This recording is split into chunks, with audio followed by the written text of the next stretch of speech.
Welcome back to the deep dive. Today we're cracking open what I'd call an operational manual. This isn't just another lifestyle guide. Not at all. We're talking about a specific, really strategic necessity for anyone who treats their body like the high-value asset it is. Yeah. Because, let's be honest, as your operating conditions change, Mm-hmm. as you get older, your maintenance plan has to be upgraded strategically. Precisely. And we're moving beyond the usual talk about, motivation and discipline. If you're listening to this, you've probably got those things covered. Right. Our focus today is on what we should call biological economics. We need a quantifiable strategy to fight back against the biological inflation that just comes with age.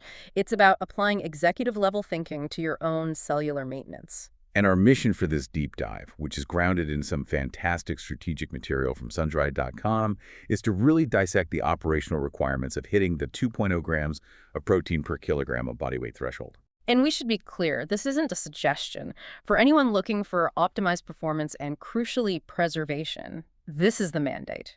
We're digging into the why, the how, and the logistics of hitting that number. Exactly. Because so many people, myself included, hit this wall. You know the feeling. You're still in the gym 5 days a week, training hard, but performance stagnates.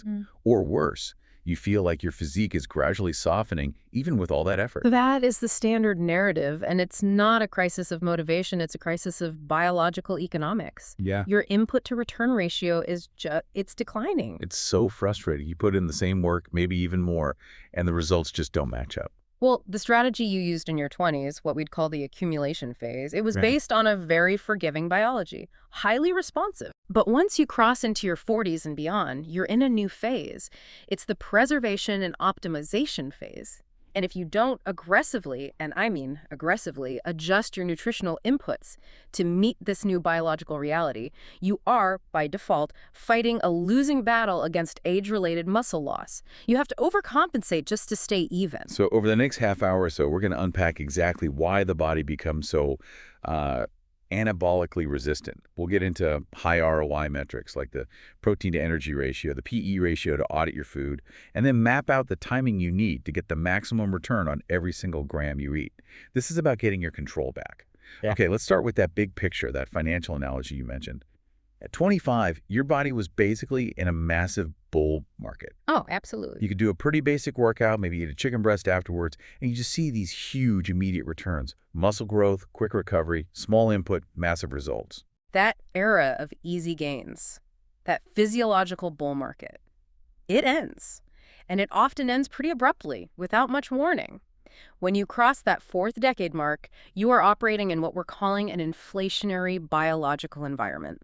The clinical term for this is anabolic resistance. Anabolic resistance. So what does that mean in simple terms? It means your muscle tissue is just less sensitive. It's less sensitive to the very signals that used to scream, grow, and repair. It now takes more stimulus, more training volume, and critically, a much higher quantity and quality of nutritional input to get the exact same response you used to get easily. Wow. So that 100 grams of chicken that built muscle at 25 is now, what, just barely enough to keep the lights on at 45, just basic maintenance. That is a perfect way to put it, yes. So we really need to understand the mechanisms behind this biological inflation. If you know the enemy, you can deploy the right strategy to defeat it. Okay, let's do it. Let's get into mechanism one, which you call the logistics failure. That sounds like the supply chain is breaking down. It's exactly that. We call it vascular inefficiency.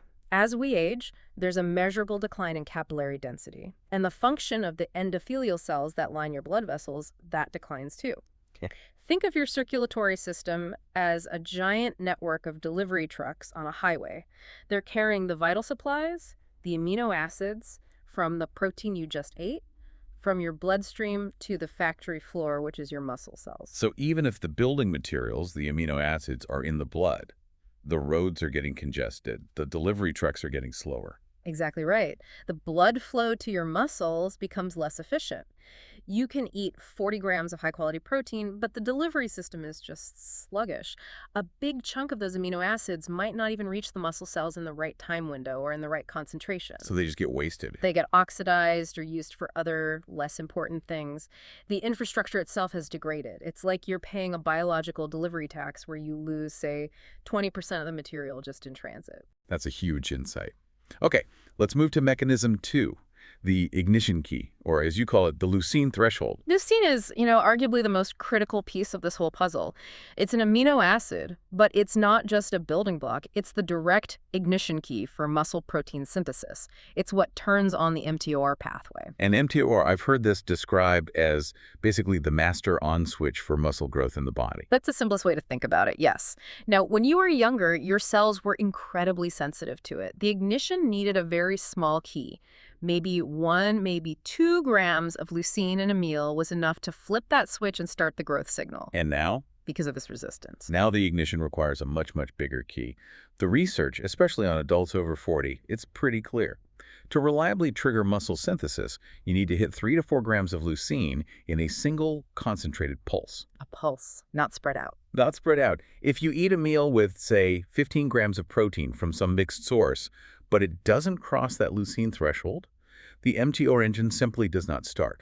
Wow, that's a game changer. Yeah. It means all those small, frequent snacks of protein, relying on protein sources with a poor leucine profile, like many plant proteins, it's kind of pointless if your goal is building or preserving muscle. It gives you zero anabolic return. You are literally wasting your time and your calories. Think about, a handful of almonds or a spoonful of peanut butter. Yeah, a classic healthy snack. Right. It's high in fat, so it has a very expensive PE ratio, and it is far too low in concentrated leucine to fire that switch.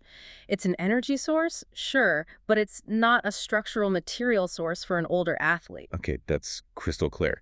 Now for the third one, mechanism 3, the systemic tax or inflammaging. This sounds like background noise that's just draining your performance. That's exactly what it is. Inflammaging refers to this chronic low-grade inflammation that just sort of permeates the body as we age. It's not the acute pain of an injury. It's like a constant low-level static on the radio, just humming in the background. A daily tax on the whole system. A daily tax. And that background static, that inflammatory stress, it actively interferes with your growth signals. It interferes with that MTOR pathway we just talked about. No. The molecules that manage this stress, they're called inflammatory cytokines, and they are basically antagonistic to growth signals.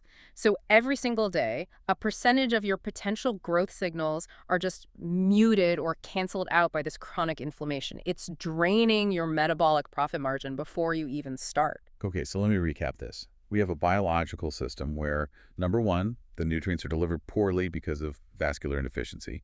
Number 2, it requires a huge concentrated signal just to turn on because of the leucine threshold. Mm-hmm. And number 3, the whole system is being taxed and muted by this background inflammation. That's the trifecta of resistance. It makes that old recommended dietary allowance, the RDA, of 0.8 grams per kilogram. Yeah. It makes it sound not just low, but completely irrelevant for anyone listening to this. Irrelevant is the kindest word for it. Look, that RDA number, it's designed to prevent, gross muscle wasting in a completely sedentary person.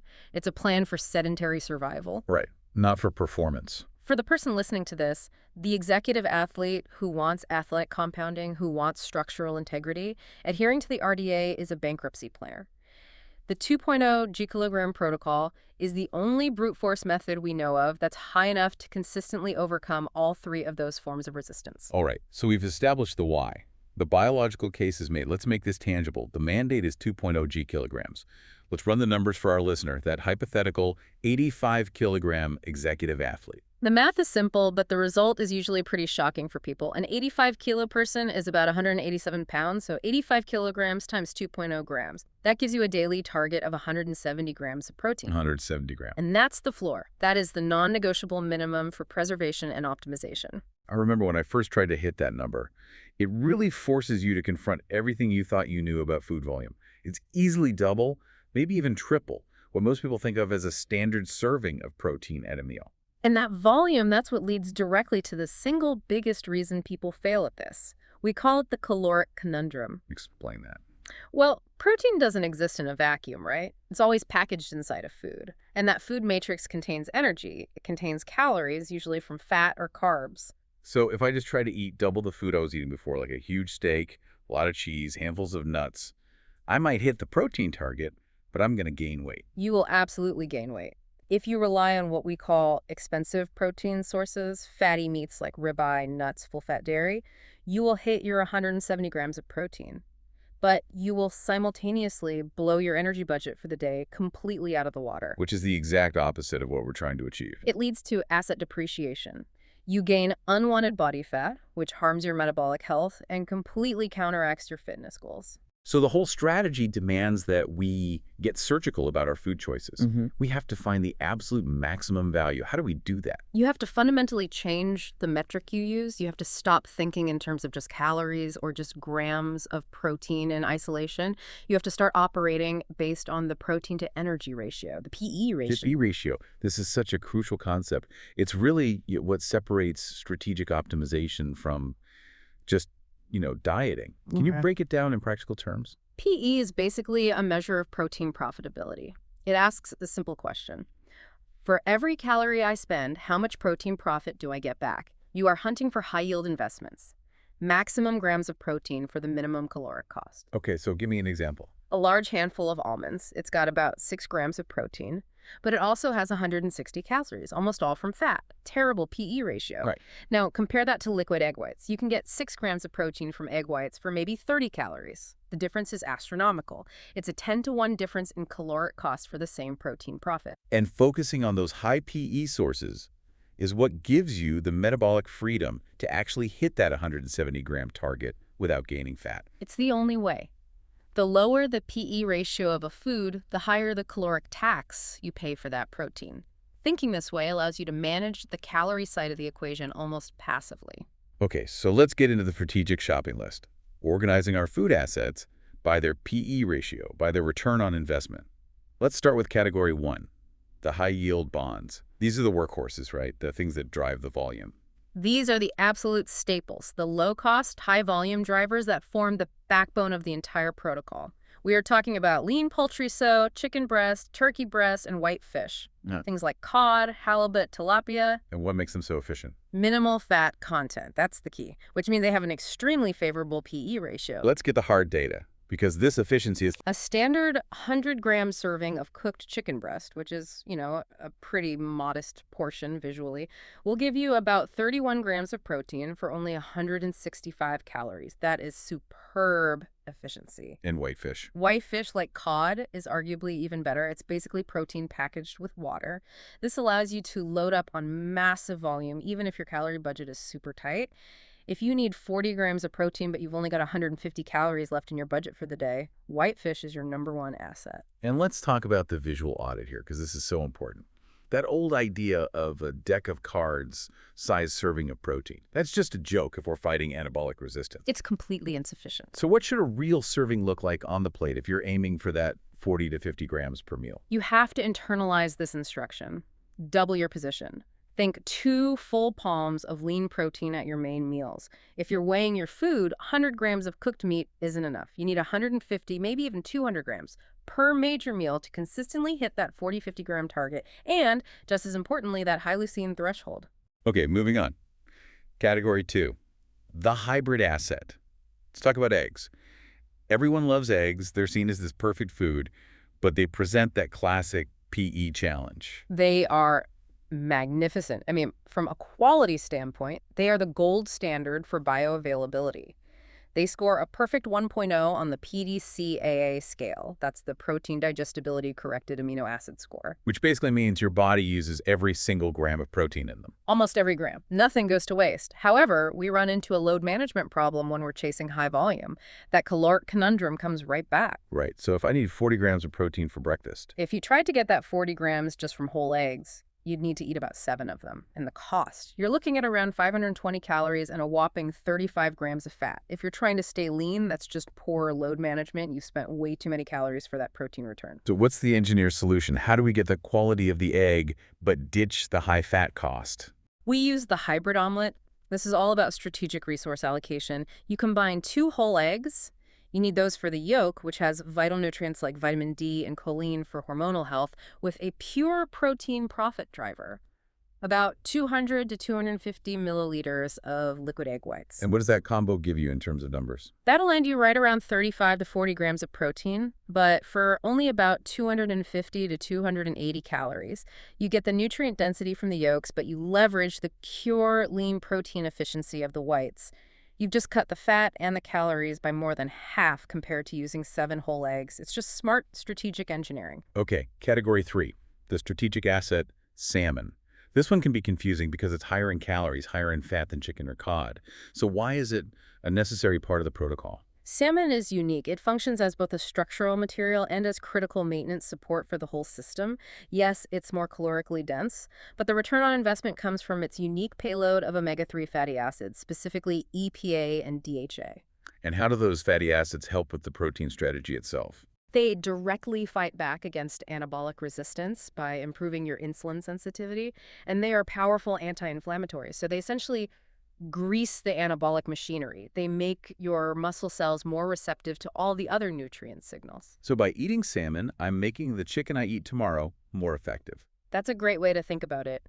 By including it 2 or 3 times a week, you're paying a slightly higher caloric cost up front, but you're mitigating that chronic inflammation mechanism 3, and you're making your entire system more efficient at using all the other protein you consume. It's an investment in the performance of the whole system. Love that. Okay, finally, category 4, the night shift. This is the supplemental strategy, and it's all about the difference between whey and casein protein. This category is all about asset protection. Think of whey protein, especially whey isolate, as high-velocity capital. It absorbs incredibly fast. It floods your system with amino acids almost immediately. So that's for post-workout. It's ideal for post-workout. Blood flow is maximized. The muscle is highly sensitized. It's a rapid, short-term deployment of resources when the window of opportunity is highest. And casein. I know that's found in things like Greek yogurt or cottage cheese. Casein is your long-term bond. When you eat it, its chemical structure causes it to form a gel, a clot, in the acidic environment of your stomach. Okay. And that gel structure allows it to trickle feed amino acids into your bloodstream over a very long period. We're talking 6 to 8 hours. So why is eating that casein right before bed such a non-negotiable step for the executive athlete? Because the overnight fast is the longest period your body goes without any external fuel. And if your body doesn't get a slow, steady drip of amino acids during that time, it's forced to go into a catabolic state. It will break down its own hard-earned muscle tissue to fuel your brain and other essential functions. It's literally eating itself. It's eating itself to survive. So that 30 to 40 grams of casein before bed acts as a crucial insurance policy. It prevents those inevitable overnight losses while you sleep. It just stops the bleeding. A quick question on that, though. What if someone has issues with dairy? I mean, that's where most casein comes from. Is the benefit lost? It's a valid logistical hurdle. You have a couple of options. First, a lot of high-quality casein powders are refined to the point where most of the lactose is removed, making them much easier to tolerate.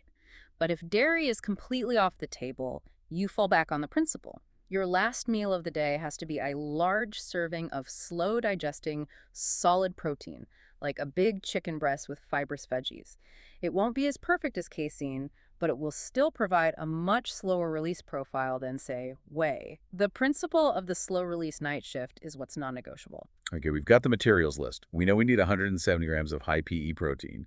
Now we need the logistics plan, the schedule, because we already established that just dumping it all in at once is super inefficient. It's completely inefficient. The idea of pulsing your intake is mandatory if you want to maximize your returns, especially when you're fighting resistance. After you hit that critical leucine threshold and trigger muscle protein synthesis, the muscle tissue enters what's called a refractory period. Meaning it stops listening for a while. Exactly. The machinery effectively shuts down for about 3 to 5 hours. It becomes temporarily less responsive to a new protein signal. So trying to stuff 170 grams into 2 huge meals is a waste. The first 40 or 50 grams in that meal triggers the response, and the next 40 grams you eat right after are largely wasted because the machinery is offline. Precisely. You get diminishing or even zero returns on that excess amount, so we have to pulse the input. We need to re-trigger that anabolic switch multiple times a day. For our 170-gram target, we divide the day into 4 key operational windows, and we aim for 30 to 50 grams in each pulse. Okay, let's map out that schedule. Let's start with what you say is the most important window. So 7.00, the market open, breakfast. This is absolutely critical. You're coming off an 8-hour fast, which means your body has been in a net catabolic muscle wasting state all night. Just eating a piece of toast or a small yogurt it's totally insufficient. It misses the leucine mark and it leaves you in that catabolic state for even longer. We need that huge, immediate injection of leucine to stop the bleeding. So what's the target and the rationale? The target is 40 to 50 grams of protein. The rationale is twofold. First, you have to immediately terminate that 8-hour catabolic state. Second, you want to front-load a massive leucine dose to set the anabolic tone for the entire day. The research is clear on this. If you fail to get a high-protein breakfast, it's almost impossible to catch up later in the day. You're playing from behind all day long. And a hybrid omelet, plus maybe a side of Greek yogurt, gets you there? It's the ideal way to hit that target efficiently, yes. Okay, next pulse. 13.00, midday liquidity. Lunch, the anchor of the workday. Target another robust 40 to 50 grams. This pulse stabilizes your energy, but just as importantly, it has to come from solid protein fibers. Chicken, fish, lean beef. The reason is all about satiety. Solid food takes much longer to digest, and it gives sustained feedback to your gut, which suppresses ghrelin, your main hunger hormone. So it prevents that 3 p.m. crash and the urge to snack. It's the key to preventing that. A big serving of chicken breast over a salad is perfect here. All right, moving into the evening. 1800, post-operation, the post-workout window. If you train in the afternoon or evening, this window becomes a period of profoundly heightened ROI. The mechanical stress from lifting has sensitized the muscle tissue. Now, that idea of a tight 30-minute anabolic window might be a bit exaggerated for a 20-year-old, but for the older athlete fighting resistance, it's a crucial opportunity you cannot afford to miss. So what's the target and the best asset to use here? Target 30 grams of protein, and this is where you use your liquid assets, like a whey isolate shake. The rapid delivery capitalizes on that increased blood flow and cellular sensitivity right after you train. The dose can be slightly smaller here because the workout itself has made the muscle so receptive. Makes sense. And finally, the last pulse, 22.00, risk mitigation, the pre-sleep meal. Your asset protection pulse. Target 30 to 40 grams of that slow-release casein we talked about. This is pure essential insurance. It's your last chance to provide your body with building materials before the longest fast of the day. It minimizes those overnight catabolic losses and ensures the work you did all day doesn't get eroded while you sleep. Okay, so the plan is mapped out. 170 grams spread across 4 key windows. Now we hit the big practical objection from everyone listening. How on earth do I eat that much food without feeling constantly bloated, or worse, just getting fat from overeating? That is the crucial logistical hurdle, right? The solution is all about strategic food selection and a little bit of metabolic science. It really comes down to 3 operational strategies: using what we call lean levers, implementing volumetrics, and using invisible protein. Let's start with strategy A, the lean levers. This sounds like PE ratio optimization in practice. That's exactly what it is. It's strict caloric budgeting. You have to prioritize foods where 80% or more of the calories come from pure protein. We're talking egg whites, shrimp, whey isolate, whitefish. These are your most affordable, low-cost capital sources. And doing that allows you to afford the high volume you need without the caloric penalty. It's the only way. You have to contrast that with poor levers. A beautiful ribeye steak. Maybe only 30% of its calories come from protein, the rest is fat. It's a delicious, nutrient-dense food, but you have to use it sparingly. You leverage the incredibly lean sources for the bulk of your 170 grams to create enough of a caloric margin to afford those other, more enjoyable foods elsewhere. Okay, that makes perfect sense. It's like strategic debt management. So, strategy B is volumetrics. Volumetrics is the science of feeling full.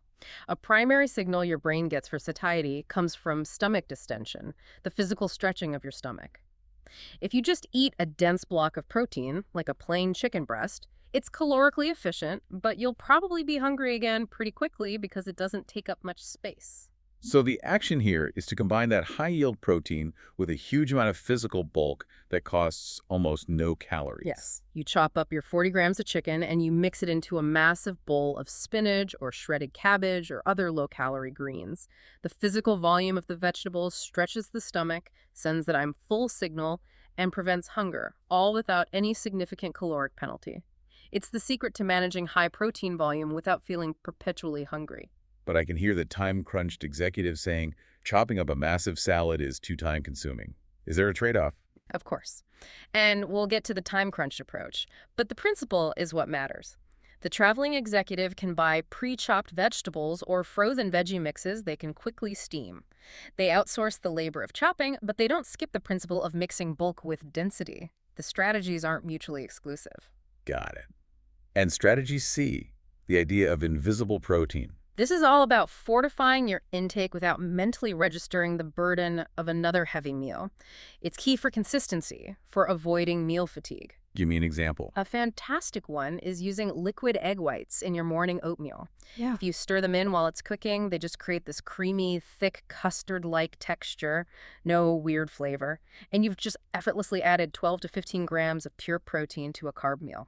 Or you can use unflavored protein powder and mix it into soups, sauces, even your coffee. It helps bridge the gaps without a dedicated eating session. This brings us to a hidden efficiency that is, I think, the most powerful part of this whole protocol, the tax break from the thermic effect of food, or TAFE. This is where the biological economics really pays off. Protein is metabolically expensive for your body to digest. Your body has to burn a significant amount of its own energy just to break down the amino acids and use them. We need to put a number on this. What's the actual TT of protein versus other things? The thermic effect of food for protein is about 20 to 30%. Now compare that to carbohydrates, which is about 5 to 10%, and dietary fat has a TFE of virtually zero. Maybe 0 to 3%. The difference is profound. So give us a simple scenario to make that tax break real for people. Okay, imagine you eat a 300-calorie candy bar. It's mostly fat and simple carbs. Because of the low T, your body nets and stores almost all 300 of those calories. But if you eat a 300-calorie serving of lean chicken breast, your body has to spend 60 to 90 of those calories just to run the metabolic engine to process it. So by shifting your diet towards high protein, you're basically increasing your metabolic overhead. You're eating food that forces your body to burn more energy just to handle it, which means you can eat more total food while storing less net energy. It's a fantastic passive weight management strategy built right into the protocol. You are literally burning more calories just by consuming your required structural materials. It's a key reason the 2.0 g-kilogram protocol works so well, not just for muscle, but for optimizing fat loss too. This whole protocol, all based on the great material from sundried.com, is incredibly detailed. But let's be realistic. The operational capacity of our listeners is going to vary wildly. So let's talk about tailoring these tactics to different schedules. We have to be pragmatic. I mean, a CEO on a 15-hour international flight has a completely different set of challenges than someone who can batch cook every Sunday afternoon. So let's start with the middle-of-the-road approach. This is for someone who's serious but maybe isn't ready to go all in on 4 perfectly timed meals a day. What's the high ROI, minimum effective dose? Focus on the bookends. If you make 0 other changes, you must fix your breakfast and your pre-sleep meal. This strategy covers the 2 most vulnerable catabolic periods of the entire day, the long fast you just woke up from and the long fast you're about to enter. Okay, so what are the actionable steps for the bookends approach? Hit that critical 40 grams of protein within 30 minutes of waking. Use that hybrid omelet or a high-quality shake. And then 30 grams of slow-release casein or cottage cheese about 30 minutes before you go to sleep. Just by protecting those 2 bookends, you neutralize the worst of the catabolic damage. Got it. Now for the push for time approach. The traveling executive, living in airports and boardrooms, 0 time for prep. This is where you fully embrace outsourcing the labor. It's the classic executive trade-off. You accept a higher financial cost for a much lower time cost. You have to use liquid assets and high-convenience items ruthlessly. So what does that look like at the grocery store or in an airport? You keep high-quality, weigh-isolate single-serving packets in your briefcase, in your gym bag, in your carry-on. Instant protein, 0 prep. You buy efficiency. Pre-cooked chicken strips, packages of smoked salmon, single-serving cottage cheese cups, pre-shelled hard-boiled eggs. You cannot let preparation time be the reason you fail. A $4 protein shake is infinitely cheaper than losing lean muscle mass. Okay, let's switch gears to training volume. What about the listener with low training volume? Say, 3 good hours a week in the gym. Their calorie budget is tighter. If your training volume is low, your nutritional margin for error is razor thin. The gap between gaining muscle and gaining fat is very small. You need a very high signal with very low metabolic noise. Meaning total precision on the nutrition side. Total precision. Your training has to focus only on the big compound movements, deadlifts, squats, overhead presses. They provide the highest anabolic signal per minute spent in the gym. And nutritionally, you have to be militant with that hybrid omelet strategy. And crucially, you have to aggressively swap out your starchy carbs for fibrous vegetables to keep the protein high while keeping total energy intake neutral or in a slight deficit. And on the other end of the spectrum, the athlete with high training volume, training 6, maybe 7 days a week, and training hard. Their problem is the complete opposite. The risk isn't undertraining, it's profound under-recovering. We need to get aggressive with nutrient timing to manage that massive systemic demand. How can you even maximize recovery during the session to keep that volume up? This is where you use the intra-workout window. It's a powerful tactic. You can sip on essential amino acids, especially ones high in leucine, throughout your workout. This kick-starts the recovery and anabolic signaling process before you even finish training. It minimizes the damage. And then their post-workout meal absolutely must include fast-acting carbohydrates. We spend so much time fighting the caloric conundrum. Why are carbs essential here? To drive insulin. After intense high-volume training, your muscles are incredibly sensitive to insulin. Insulin acts like a powerful shuttle, driving glucose back into the muscle to replenish glycogen and driving the protein and amino acids you just ate rapidly into the damaged tissue to start the repair process. For this person, the synergy between protein and carbs is non-negotiable. All right, finally, let's talk about the premium approach. This is for the person who wants to optimize every single variable, no matter the cost or complexity. We throw every proven tactic we have at the system. Action 1. Digestive enzymes. This is so important. As we age, stomach acid and enzyme production decline. To make sure you actually absorb the massive volume of a 2.0 gikilogram protocol, you should take a full-spectrum digestive enzyme with your 2 largest protein meals. Absorption is just as important as consumption. Action 2, a classic but still essential. Creatine monohydrate. 5 grams every day. No excuses, we know it for muscle, but its benefits are critical for the executive athlete. It aids cognitive function, it helps bone density, and it's a fundamental cellular optimizer. It's foundational. In Action 3 for the premium plan, to fight that systemic tax. Omega-3 indexing. This means heavy supplementation with high-quality fish oil, ensuring you get high doses of EPA and DHA. This is a direct assault on inflammaging. By calming that chronic inflammation, you keep your cell membranes flexible and permeable, making sure that all the protein you're eating actually gets into the cells efficiently. Okay, let's consolidate all of this into a quick fire round. The top 10 maximization tips from the sundry.com research. The things you absolutely have to internalize. These are the rules of the road. Let's do it. Number 01. Thinking in ROI. Immediately disregard any food that offers you less than 10 grams of protein per 100 calories. If it doesn't meet that metric, it's a poor investment, period. 02. Hydrate. A high-protein diet increases the solute load on your kidneys. It's not dangerous, but you have to support it. Proactively increase your water intake by at least 1 liter a day. 03. Front load. Your biggest protein serving of the day, 40 grams minimum, has to be at breakfast. It's the only way to slam the brakes on overnight catabolism and set the anabolic tone for the entire day. 04. Isolate versus concentrate. When you're using a protein powder, always choose whey. Isolate over concentrate. Isolate strips out the unnecessary lactose and fat, leaving you with the pure protein asset. It maximizes your PE ratio. 05. Preparation is strategy. You have to batch cook your protein on the weekend. If 150 grams of chicken isn't ready to eat when that lunchtime window opens, you will fail. Preparation is not optional. 06. Pain is data. If your lifts feel heavy or your recovery is slow, that's not a signal to stop. That's data telling you your recovery protocols, your protein, your sleep are insufficient. Upgrade your recovery. 07. Vegetables or infrastructure. Use them aggressively. They are the physical volume you need for satiety, to feel full and not deprived between your protein pulses, all without the caloric penalty. 08. Casein at night. This is probably the most undervalued tactic in the entire playbook. Get those slow-release bonds working to protect your investment while you sleep. Do not skip that final pulse. 09. Don't snack. Those little 10-gram protein snacks are mostly useless. They don't hit the leucine threshold to trigger the growth switch. You're better off eating fewer, larger, more purposeful pulses of 40 grams or more. And finally, 10. Consistency over intensity. Hitting a solid 1.5 grams per kilo every single day is exponentially better than hitting 2.5 grams once a week and then falling off. Daily compounding is how you defeat anabolic resistance in the long run. Outro. Look, the core message of this entire deep dive is really clear. Aging is an inevitable biological process. We can't stop that.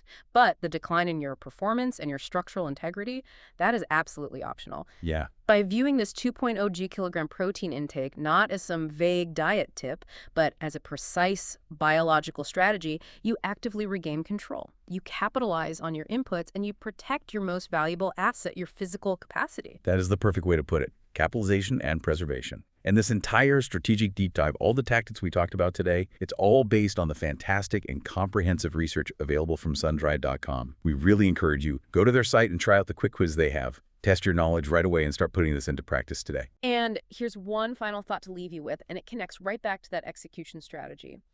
I want you to really reflect on the power of the thermic effect of food, the TFF. When you commit to this protocol, you're not just doing a muscle building exercise, you are fundamentally changing your body's daily energy expenditure. You are making your metabolism more expensive to run. You're consuming structural material that passively forces your body to burn its own energy stores. That hidden efficiency, that high TF, is arguably the single most effective passive strategy for long-term weight management that exists.